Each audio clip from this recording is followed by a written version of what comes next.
So I'm a big fan of budgeting. I think it's important, but I like budgeting for everyday life, for special occasions, and it is as simple as how much you have, how much you're spending, how much you have left. It also means being informed about your finances. Welcome to This is Perimenopause, the podcast where we delve into the transformative journey of perimenopause and beyond. I'm one of your hosts, Mikkel. And I'm your other host, Michelle.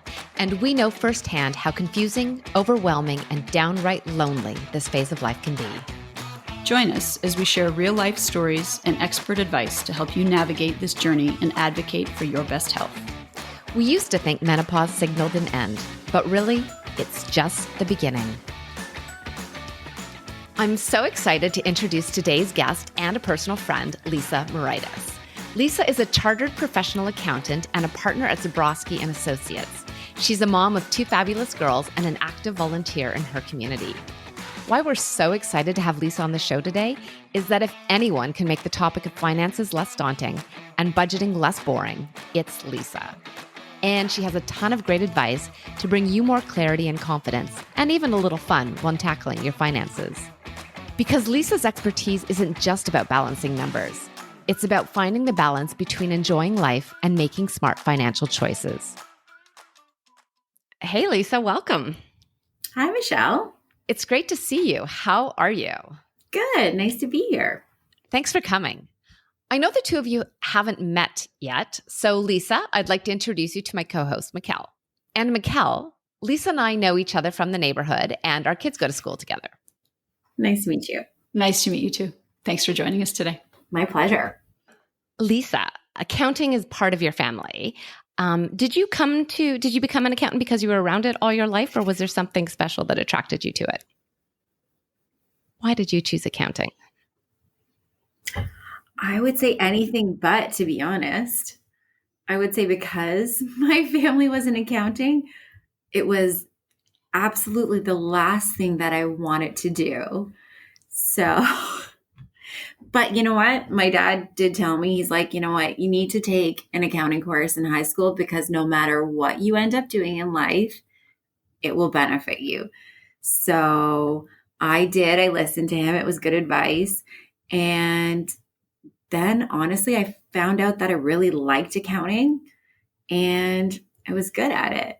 So I ended up going to Waterloo for school and I got into the accounting program. And again, absolutely not what I was planning on doing. I even had a backpack that had another university on it, to be honest, because my dad had gone to Waterloo. So I was like, I am not doing this. I'm not following in his footsteps.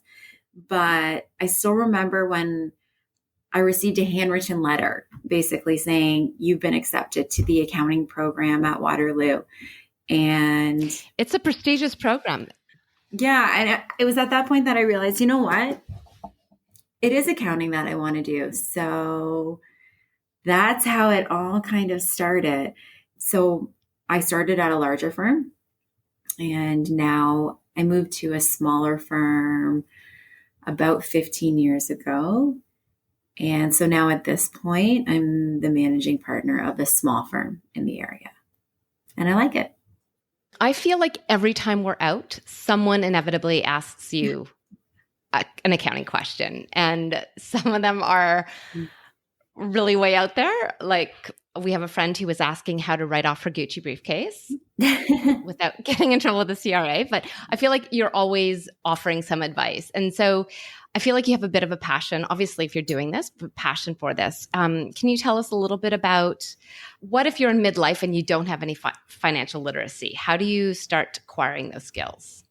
Honestly, I know this is probably a little too literal, but I really like reading. So one of the first books that I read about finance was Smart Couples Finish Rich. And I think, honestly, from that point on, I realized that it doesn't need to be complicated. And it's something that everyone can benefit from. So just starting with educating yourself and not being scared of it, it's a good place to start. And what about with our kids? Like, when do we start talking about financial literacy with our children? Oh, honestly, I think the sooner the better. Whether it is, giving them an allowance and making them in charge of having to spend certain things and pay for certain things on their own and learn how to save. The one thing that kind of stuck with me, again, back to that book, is that if you start when you're young, it's easier. And it also becomes part of your regular life. So different things work for different people, but if every time you get an amount of money, so even as a child, every time you get your allowance, if you automatically put a certain percentage of that aside, it's going to help you in the future. It's interesting. I drove your kids home a lot last year, and they're definitely far more financial savvy than my son is. They're paying for their own nails and manicures and eyelashes and all kinds of great stuff. And I kept thinking, wow, I've done something wrong here. Well, kind of. Out of their allowance, they are. Yes, but it was impressive, and they know a lot. So it's great advice. Thank you. In that vein, Lisa, I think there are a lot of folks who didn't have the great advice of taking an accounting class in high school or university, perhaps, and don't have that foundational knowledge. And I suspect, given the nature of your work and the questions that friends and people are always asking you, are there some common things that you see or common things that maybe you could share with our listeners that might help them start to get on the right track, or help things that they should be avoiding when it comes to finances? So I'm a big fan of budgeting. I think it's important, but I like budgeting for everyday life, for special occasions. And it is as simple as, how much do you have to spend? How do you want to allocate what you have? You should probably allocate it based on your priorities. So what are your priorities? What's important to you? And then you can kind of figure out how much you have, how much you're spending, how much you have left. So I know that's definitely oversimplifying it, but I think taking even maybe a step back, it also means being informed about your finances. So often in families, there's usually one person that probably takes the stronger lead in dealing with the finances. But you know what? It's important to be interested and to want to know kind of what your finances are. So even if you're not the one that's primarily caring for it, it doesn't mean that you shouldn't know what's going on, in my opinion. So being involved in those decisions and then setting priorities as an individual or setting priorities as a family, that's kind of key. I've also tried recently checking in with my money every day, like not just going to my bank account, like my online banking, when a bill was due, like actually going in every day and seeing, because it's really interesting how quickly those Amazon purchases, $25 here, $30 there. And suddenly I'm like, oh my goodness, how did I spend all of that? And so just trying to really check in with the Visa and the bank accounts and seeing what's coming and going. And so it's just good to kind of be in touch with your money, I think. 100%, being aware, right? Lisa, perimenopause and midlife in general can bring about a significant amount of change. For those of our listeners who might be considering a change in career or maybe a change in marital status, what do they need to know, and what advice do you have for them?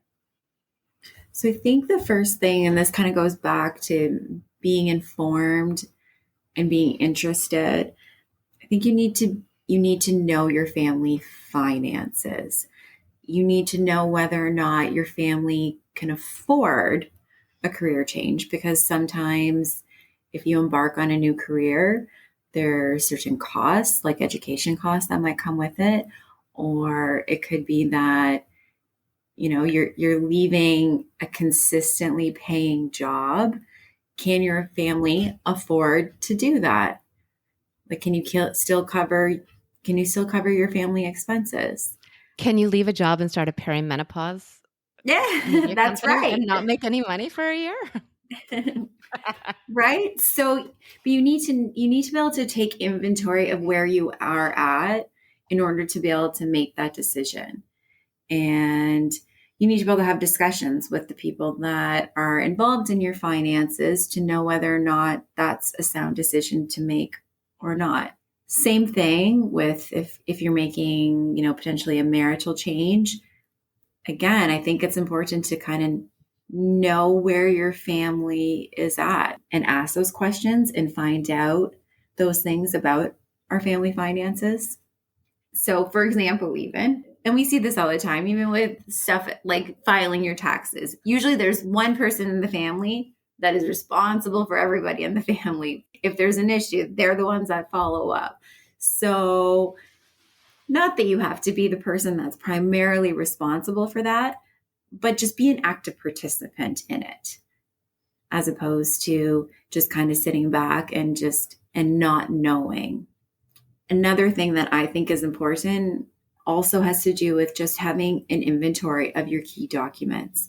So however you want to do it, whether it's online, whether it's hard copy and you have file folders, there's certain key things that every person should probably have. So copies of your tax returns for the last X number of years, copies of your notices of assessments, because guess what? As soon as you want to go out and get a mortgage or anything like that on your own, that's the first thing that you're going to be asked for. So do you have those? Do you have them like at your fingertips? Do you know how to get them? Or has it always just kind of been taken care of and it's something that's not your concern? Similarly with, key insurance documents. And I'm not an insurance advisor or anything like that, or a financial advisor, but, do you know where your money is being saved right now? Do you have kind of access to those key bank accounts, savings accounts? Do you know where the money is? And again, I'm not a lawyer, but you also need to make sure that you have a will as well, right? So you should have a place where you have kind of all those important documents that if you need them, you can access them. Because honestly, what happens if something happens to our partner, right? And they're the ones that have always kind of kept that. Unfortunately, we see it more often than not that one person will pass and the other person is left and doesn't really know where things are. So even just having that discussion with, your partner on a semi-regular basis so everybody knows where things are. We actually had a health scare with my father-in-law last year, and my mother-in-law suddenly was like, I don't pay bills. I don't know how to get into the bank accounts. It was a really scary time, and we didn't know where anything stood. So at whatever age, it's always important. I think those are about like good habits, good practices to set yourself up for success so that when the big stuff goes down, if you are set up and organized, right, you're going to be able to weather those events in a much better way than if you're not set up for success. I know, Lisa, you're also not a therapist or a relationship counselor, but as you were talking about all of these different things, you mentioned Smart Couples Finish Rich, which I have not read, but I am going to pick up a copy. It also made me think about the fact that money is also such an often not talked about or understood part of a family's existence or of a relationship. And yet it can bring so much strife. So I even think just encouraging people to have the discussions with people with whom your finances are intertwined, right? The number of people I know where they don't discuss money, or there's one person who holds it all. And it's so unhealthy. I completely agree with you. And even, I know we kind of already touched on budgeting a little bit, but even just having a discussion about what your priorities are. So are your priorities a big house? Are your priorities, saving for your children's education? How much money should be spent on things that like entertainment, eating out? But you need to have the discussion about what your priorities are. And then I know I'm simplifying this and I'm turning this into numbers, but you've probably seen it before, like the pie charts, where it shows, how you should be spending your money, but your priorities need to line up with the percentages that are being applied in that pie. You have what you're making and what's coming in, but how much of that should automatically be going to savings? How much of it should be going to paying your housing costs or to eating out? But you need to have the discussions with, especially if your finances are intertwined with another person, how do we prioritize all of these items? And then that has to flow into what you're spending and what you're allocating to those items as well. And Lisa, are you sitting down on a monthly basis, on a quarterly basis, on an annual basis to chat about these things? So usually it happens whenever I go over our budget, which is usually on a monthly basis. And then there's usually lots of yelling involved. No. Right. So kind of a monthly check-in is... Yes, I think it's good to have kind of a monthly check-in, to be perfectly honest. And then, like you said, if you're doing a check-in, whether it's like you're doing daily now, good job. I don't know if I want to do daily, or monthly.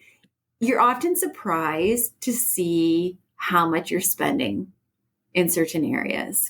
1,000%. It's kind of eye-opening, right? And so then that's where you can have the discussion where it's like, do you realize that we're spending this much on eating out, for example? Is this something that we're okay with? Or should we try to make a little bit of a lifestyle change, maybe eat at home more? Or does that fit our lifestyle, right? But you need the data in the first place. You need to have the discussion about how do we spend it, but then you also need to track how you're spending it compared to what your priorities are and what you think, the way you think that you're spending your money as well, right? So, and then kind of do those comparisons. Great advice. I have a question going back to the divorce situation. Mikkel and I have a friend who was talking with someone about potentially going through a divorce. And the advice that they got was figure out what it costs you to live your life for a year. What are your thoughts on that? So I'm not a lawyer. I can tell you that divorces are expensive. We see it from the financial side, obviously. And of the number that we've seen, I haven't seen too many amicable. I haven't seen too many amicable divorces. So it's good advice, I think, to consider how expensive life is, because right now, you're splitting one house. So then all of a sudden you're going to have two houses. That's a lot of extra expense for sure. Mm-hmm. And also, I think the more important thing there is make sure you know what your family has in terms of finances. Because if you've always been in the dark, it's much easier for someone to potentially take advantage of you if you don't know what assets your family has. Great advice. And also, how do they identify where all the assets are? So I think that's where you probably can get a lot of help from professionals. Honestly, I would probably start by going to see the family accountant if I didn't have, for example, my tax returns, and asking for them. Go and see the financial advisor. If you don't know necessarily where things are at, they should be able to help tell you where they are. The other good thing is that often your accountant will have a relationship with your financial advisor. Because in a lot of cases, our clients don't want to be the in-between person. They just want us to deal directly with the financial advisor. So we can at least put you in touch, have a combined meeting, tell you the tax consequences of certain things. So between all the professionals in your life, they should be able to kind of help you put those pieces together. So it's a good place to start, but no one person is probably going to be able to give you all the answers you need. Thank you, Lisa. That's great advice and will be helpful for a lot of listeners, I'm sure. I think also we have a lot of listeners who aren't in perhaps an extreme or significant event situation, but they may just be struggling financially. What advice do you have for folks who are struggling with their finances right now? I would say, unfortunately, I'm going to say it again, it does come back to budgeting.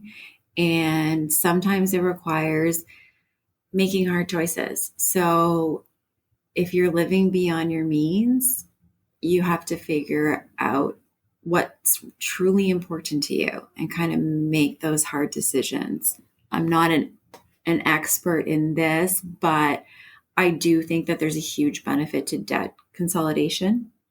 So doing that, you can get rid of some of your high interest rate credit cards, for example, debt. So I think that's definitely a really good option. But with anything like that, you're still going to have to figure out a way to start kind of paying that back. And at the end of the day, if you have X amount of dollars coming in, you're going to have to allocate the money to the really important things first. And then you're going to have to see how much you're left with. I remember when I was a student still, had very low monthly incoming finances. If I wanted something, I think my budget for myself was maybe like $50 or something like that a month. It was probably even lower, to be perfectly honest. But if I wanted something, like I tell my children now, I'd have to save my monthly allowance or my monthly allocation.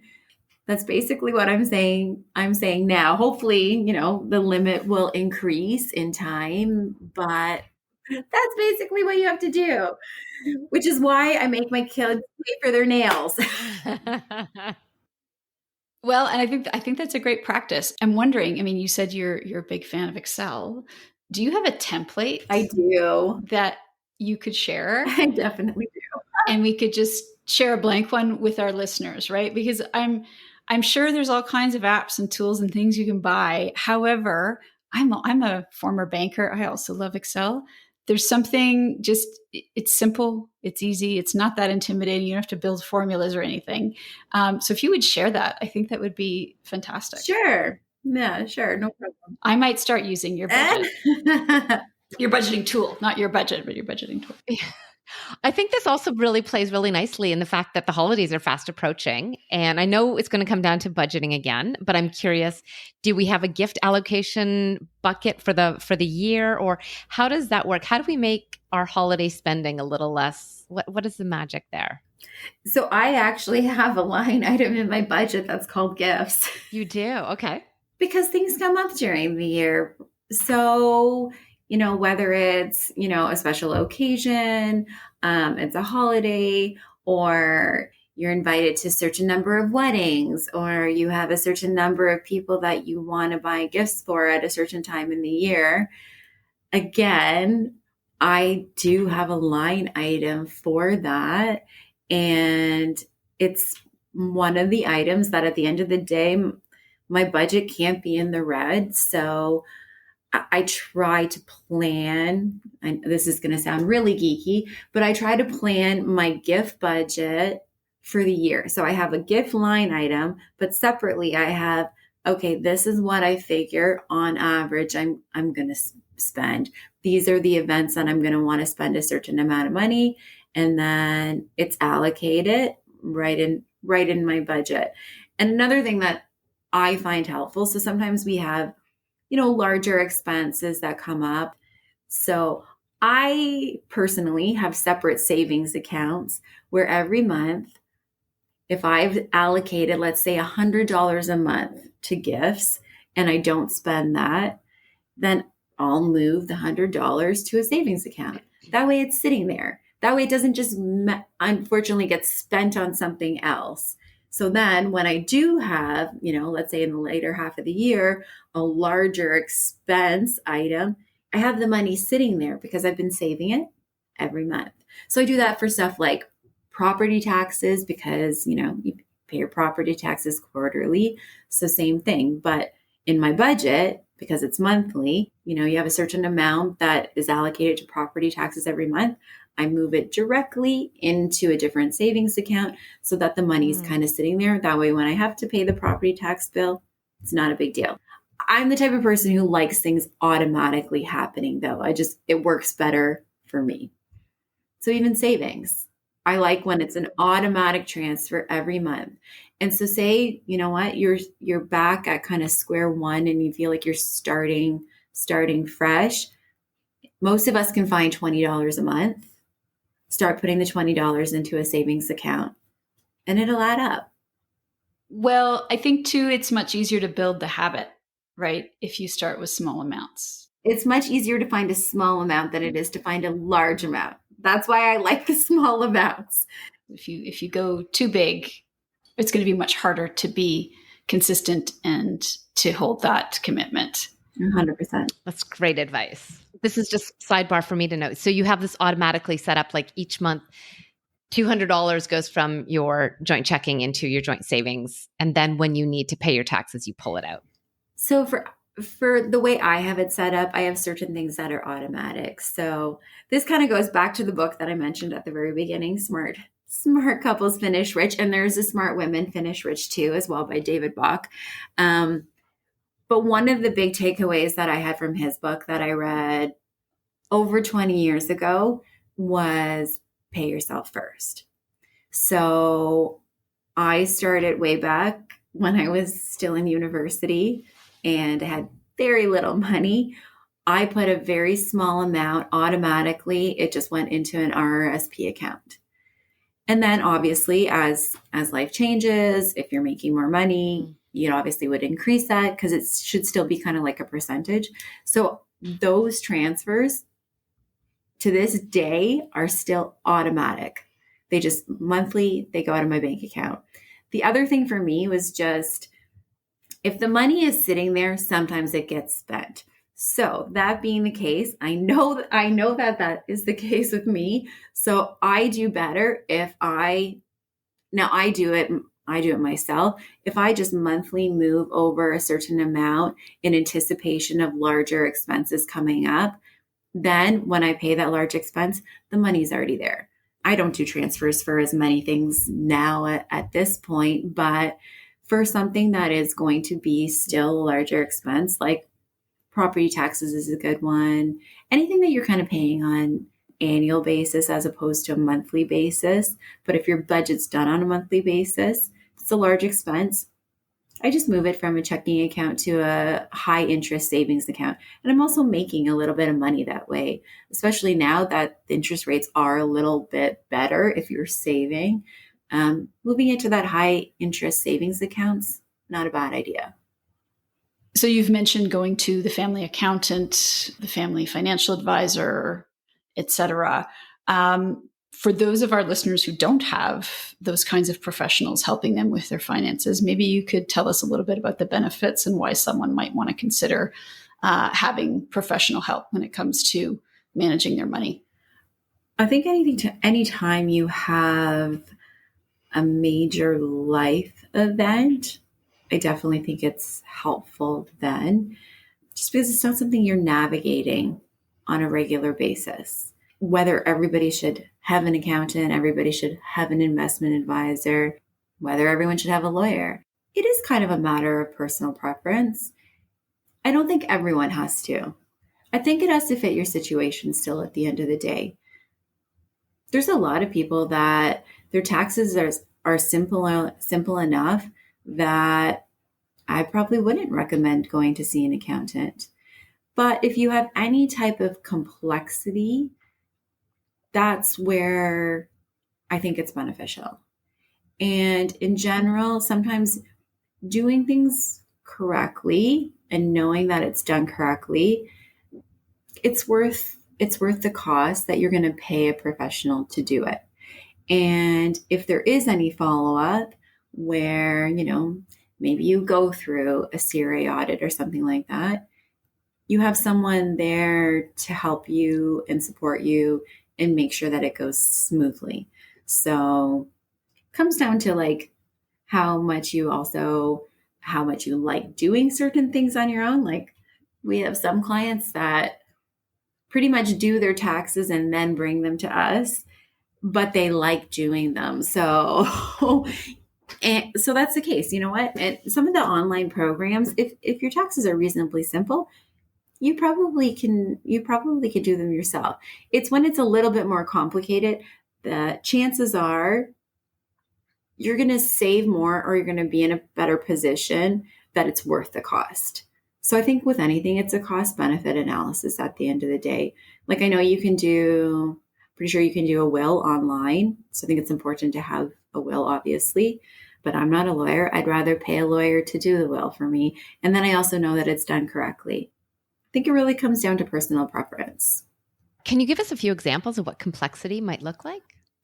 So in your example before of if your partner has passed away, obviously then, the final return, a potential estate return, that to me is complicated enough. And it's also something that you're not going to deal with on an annual basis. Like that's something that's you're not dealing with regularly. So you're not necessarily going to know the correct way to do it. If you own your own business, obviously, if you're incorporated and you have a corporation, then I definitely think that, you would need the help of an accountant. Just filing a corporate tax return is not as simple as filing a personal tax return, obviously.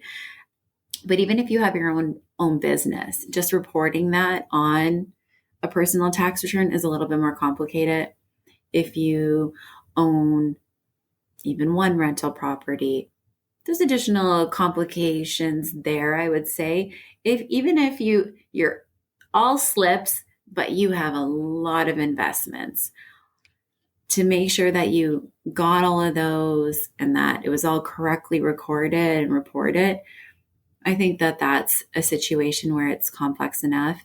If you have major expenses, so if you have major medical expenses at this point, if you have lots of donations, all of those things are items that add complexity to your tax return. So in those cases, yeah, I think it would definitely make sense. But if you're working and you get a T4 from your employer and you make, an RSP contribution, yeah, it's probably not as complicated then. You could probably do that yourself, especially if you have the interest in doing it yourself. If I'm new to owning an income property and I come to you as an accountant, you're also going to give me tips on things I can write off against the property and maybe there's some things that you might not be aware of if you're new to some of these new investments. Absolutely. And I guess the other thing that I probably should have mentioned is also from a tax planning perspective, right? So a lot of people need tax planning advice. Well, the best way for us to be able to give good tax planning advice is to know the whole situation. So whether it is that you own a corporation, that you own rentals, how much do you take out of your corporation? What is your personal tax rate? Do you have other investments? So to be able to give the best advice possible, you really do need to be able to see the whole picture. For example, if you're heading into retirement and before you have to take money out of your RSP, a lot of people ask us, should I start taking old age? When should I start taking old age? Should I take some money out of my RSPs before I have to take money out of my RSPs? So all that goes into the tax planning process. How much money is in a corporation? How are we going to get the money out of a corporation? So that's where there's definite benefits to meeting with a professional and getting professional advice. And then for them to be able to kind of see the whole picture to give you the best advice possible without getting too complicated and into tax rules. No, that was great. That was great. Okay. I think wrapping up, Mikkel, do you have anything else before we kind of? No, that's great. Thanks. Okay. Lisa, as we kind of close down the conversation, what is the one thing you would love every woman to know about managing their financial health? That you can do it and that you'll feel good about it. I love that.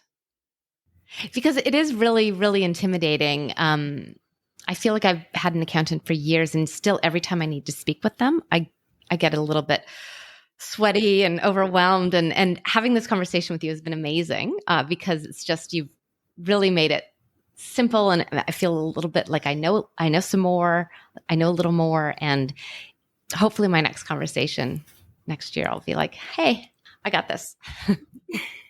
You absolutely will be. And for people that don't currently have an accountant, I would just say, I think there's a huge benefit to going and meeting any professional.